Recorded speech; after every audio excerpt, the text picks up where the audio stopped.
Unpredictability is a core feature of the polycrisis. There is much speculation about what will come next in the world order, but there are scant grounds for predicting anything beyond more polycrisis.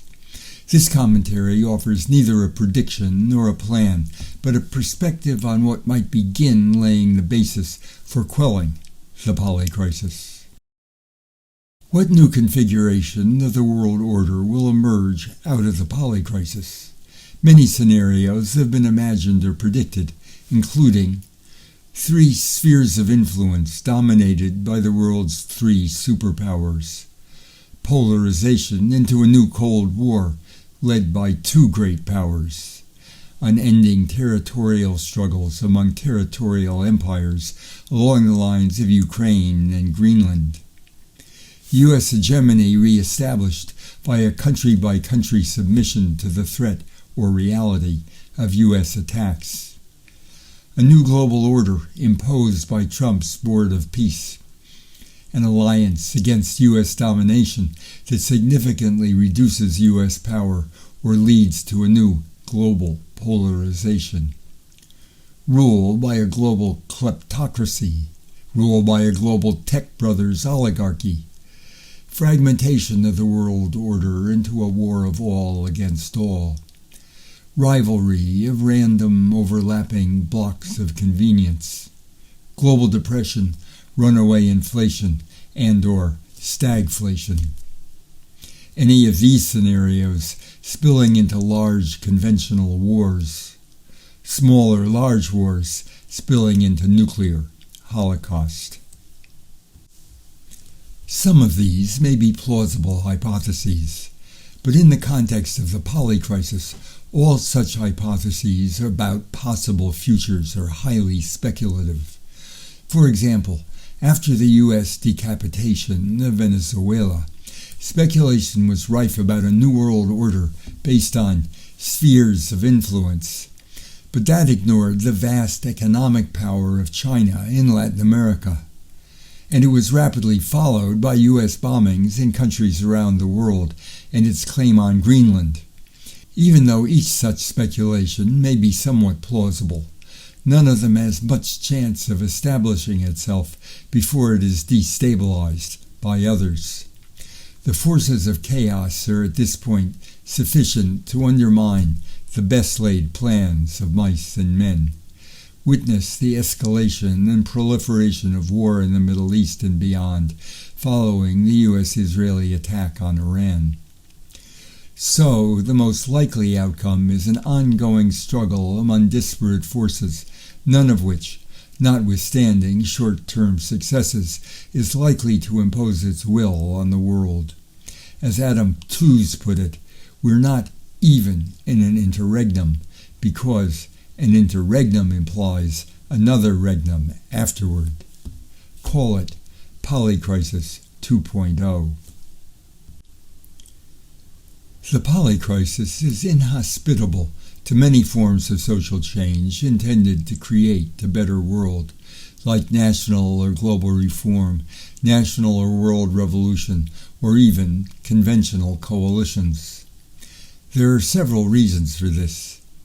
The weakening or breakdown of multilateral forums for global cooperation, like the UN and many others, eliminate the main means through which governments have cooperated in pursuit of common interests and values. However detrimentally great power leadership was exercised, abandonment of leadership by great powers leaves a vacuum that is not easy to fill. The problem of amassing enough power to impose an alternative structure at any level is daunting. Multiple forms of fragmentation and chaotic, unpredictable conditions impede construction of stable coalitions and alliances. And overcoming the polycrisis requires not just overcoming an oppressive power through resistance, but also overcoming disorder through new forms of cooperation. On the other hand, the breakdown of the pre-polycrisis world order has some benefits. The power of the great powers, and especially the U.S., to shape the rest of the world has been significantly diminished. While they may have powers to destroy, their ability to determine outcomes is more questionable. For example, consider the failures of the Trump administration to block trade deals among other countries or to halt green tech initiatives outside the U.S. While large-scale global transformation is difficult to envision in the context of the polycrisis, there are some objectives that might be realized, at least in part. First is simply self-protection of the vulnerable. This can be seen in the scramble of many countries to form multiple trading and other relations in the face of tariffs and other attacks. A second is harm reduction. For example, many countries outside the U.S. have continued their efforts at climate protection in spite of fierce opposition from the Trump administration. Third, although the polycrisis impedes cooperative planning for the future, it is possible to build formal or informal bases that can serve as launching points for cooperation and restraint of destruction.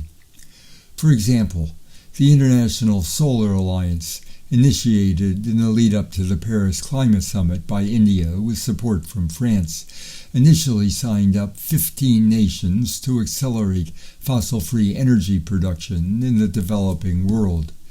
This has become an alliance of 120 nations using their joint purchasing power to cut the price they pay for solar production. Polycrisis 2.0 exhibits several overlapping possibilities that might help quell the polycrisis.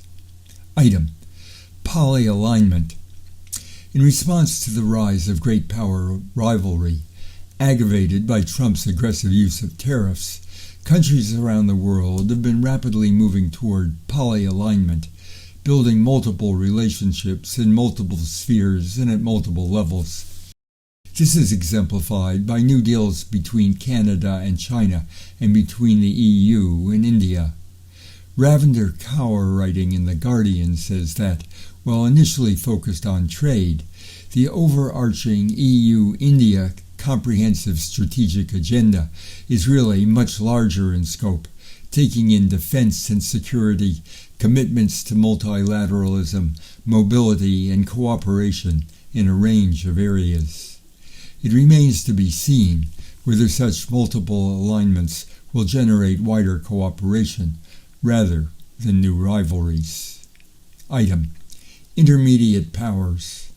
A widely noted speech by Canadian Prime Minister Mark Carney, declaring that the old world order was facing not a transition but a rupture, called for an alliance of intermediate powers to build a new order that encompasses our values, such as respect for human rights, sustainable development, solidarity, sovereignty, and territorial integrity of the various states. He argued that the middle powers must act together. He said that to help solve global problems, Canada was pursuing variable geometry. In other words, different coalitions for different issues based on common values and interests. That is creating a dense web of connections across trade, investment, culture.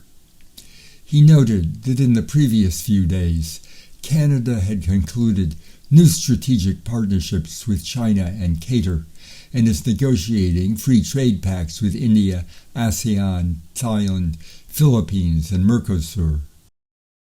The potential of intermediate powers to discipline the great powers and the polycrisis as a whole remains to be seen.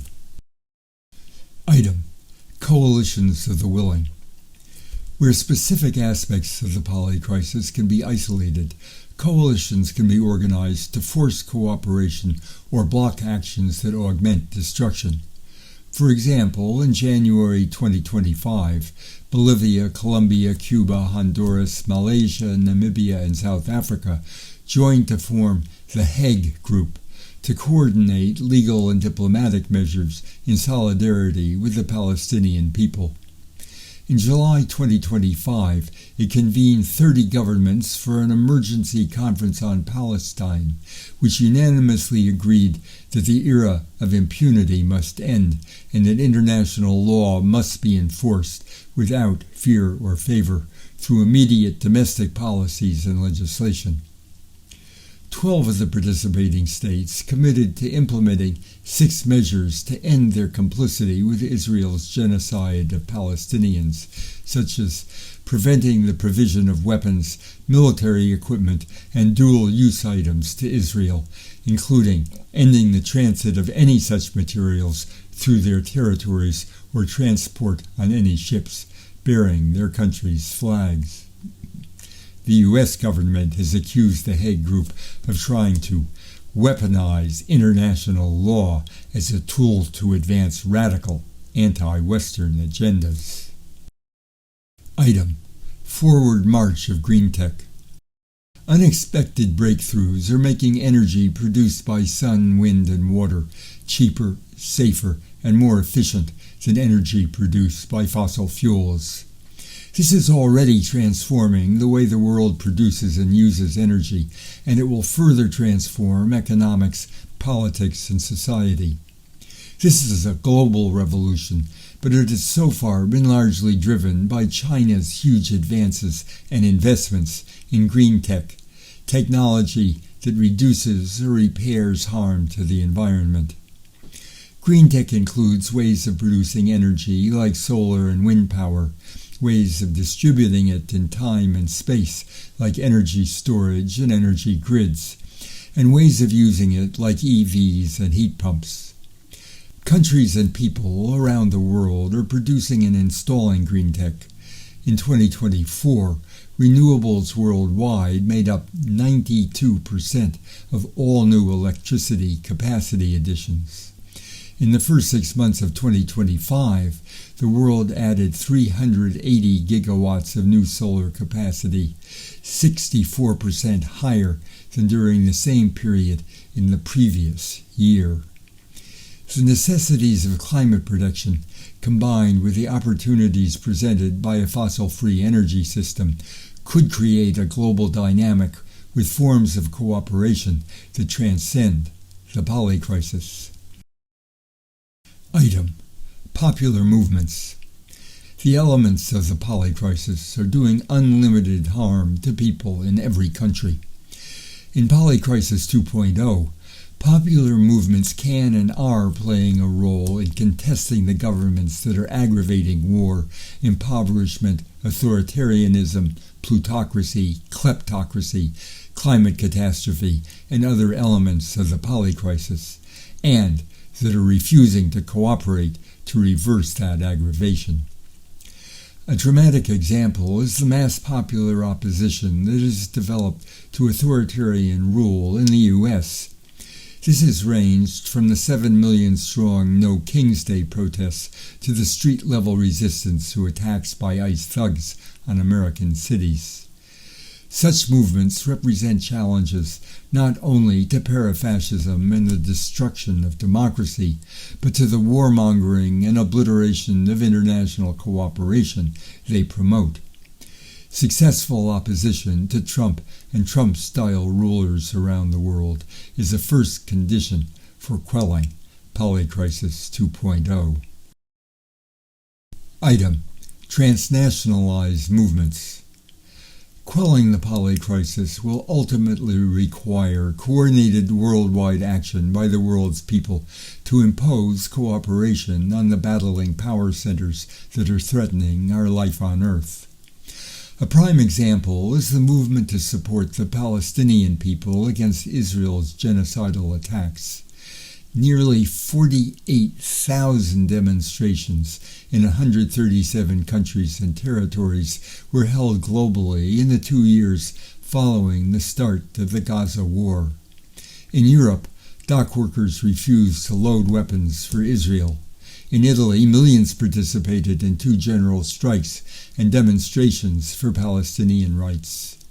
Such global social movements can play a crucial role in quelling the polycrisis. International linkages are developing that can augment them.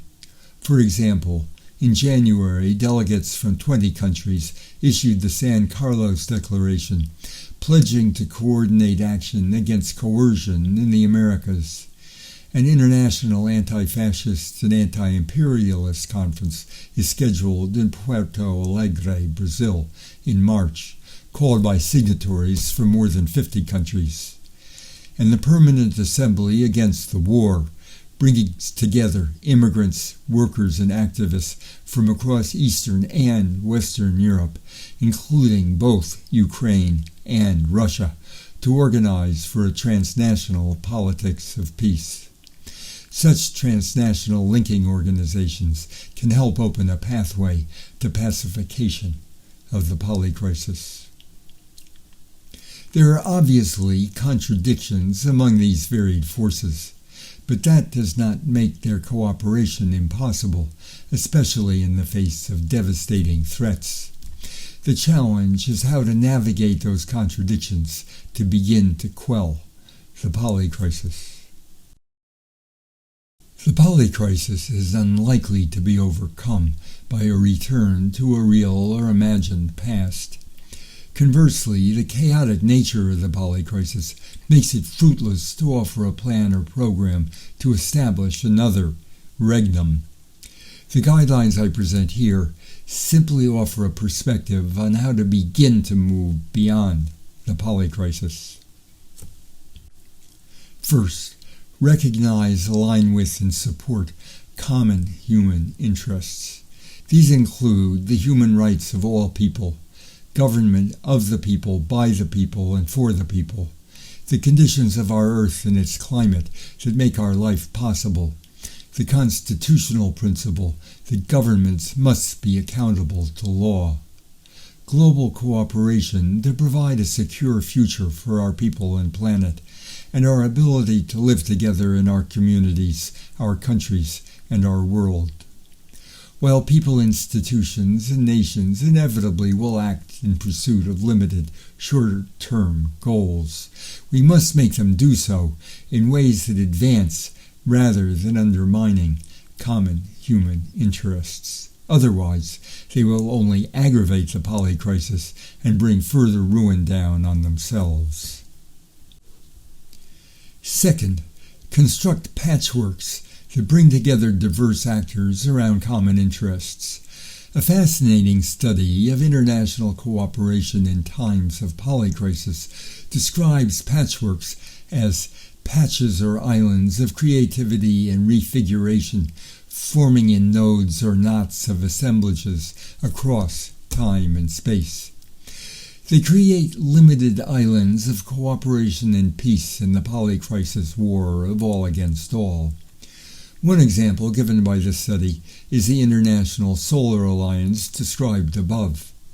Another is the High Ambition Coalition, initiated by the Marshall Islands, which played the role of global bridge builder for a coalition that straddled negotiating blocs organized around traditional North-South lines to demand stronger climate agreements. It significantly influenced the content of the Paris Climate Agreement. The fragmentation of the polycrisis opens up spaces for patchworks and other collective initiatives and may make it harder for any one power to destroy them. The notion of patchworks can encourage creativity in bringing together diverse movements, institutions, and countries to impose partial pacifications of the polycrisis. Third, use the patchworks to establish new practices of global cooperation.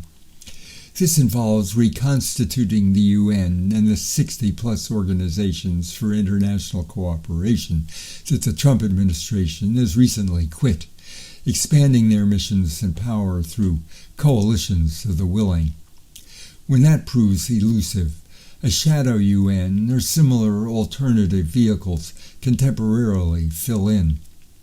If patchworks invent new forms of cooperation, those can be expanded to develop new international institutions and practices to start quelling the polycrisis. In the words of Ray Atchison of the Women's International League for Peace and Freedom, Building transnational networks of mutual aid, collaborative campaigns, and political education are going to be a key part of building a new world order.